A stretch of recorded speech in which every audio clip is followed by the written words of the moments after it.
My strawberry kisses, I could fly through the We are now in Iraqi Pavilion!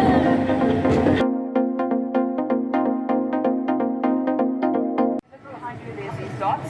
This is actually the outline or the map of Iraq and the base of our pavilion. On the left and right we have Tigris and Euphrates, which are the two main rivers located in Iraq. Hence the name Mesopotamia, which means the land between two rivers.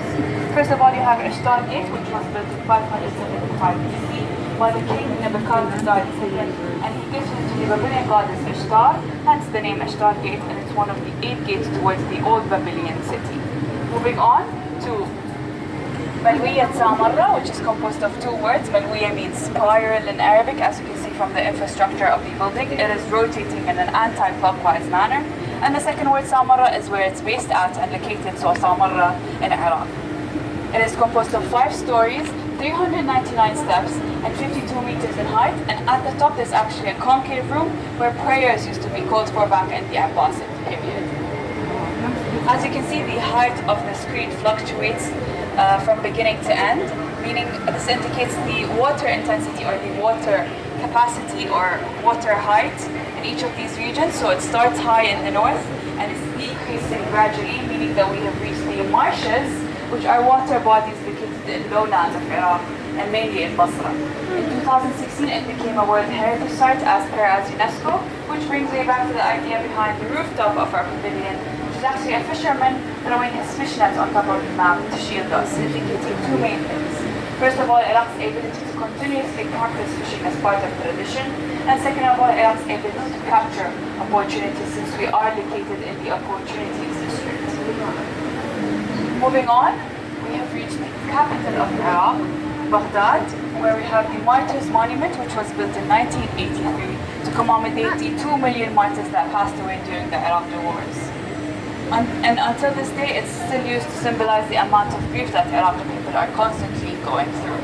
Underneath this historical monument is a museum of each and every single one of these 2 million martyrs' names engraved on the walls.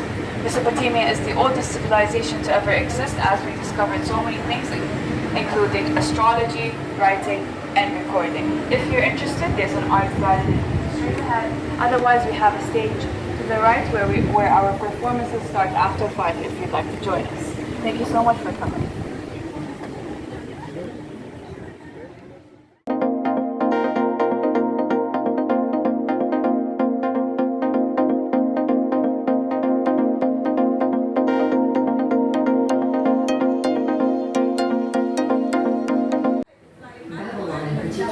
Proved too rich a state to resist outside envy. In 539 BC, the Persian king Cyrus conquered Babylon and sealed his control over the entirety of Mesopotamia. For centuries, this area became a territory of foreign empires. Eventually, Mesopotamia would fade, like its kings, into the mist of history, and its cities would sink beneath the sands of Iraq. But its ideas would prevail in literacy, law, math, astronomy, and the gift of civilization itself. The story of writing, astronomy, and law, the story of civilization itself, begins in one place. Not Egypt, not Greece, not Rome, but Mesopotamia. Mesopotamia is an exceedingly fertile plain situated between the Tigris and the Euphrates rivers. For 5 millennia, this small strip of land situated in what is today Iraq, Kuwait, and Syria fostered innovations that would change the world forever. Inhabited for nearly 12,000 years, Mesopotamia's stable climate, rich soil, and steady supply of fresh water made it ideal for agriculture to develop and thrive. About 6,000 years ago, seemingly overnight, some of these agricultural settlements blossomed into some of the world's first cities. In the period between 4000 and 3100 BC, Mesopotamia was dotted with a constellation of competing city-states. At one point, they were unified under the Akkadian Empire, and then broke apart forming the empires of Assyria and Babylon. Despite near constant warfare, innovation and development thrived in ancient Mesopotamia. They built on a monumental scale, from palaces to ziggurats. Mammoth temples served as ritual locations to commune with the gods. They also developed advanced mathematics, including a base 60 system that created a 60-second minute, a 60-minute hour, and a 360-degree circular angle. The Babylonians used their sophisticated system of mathematics to map and study the sky. They divided one Earth year into 12 periods.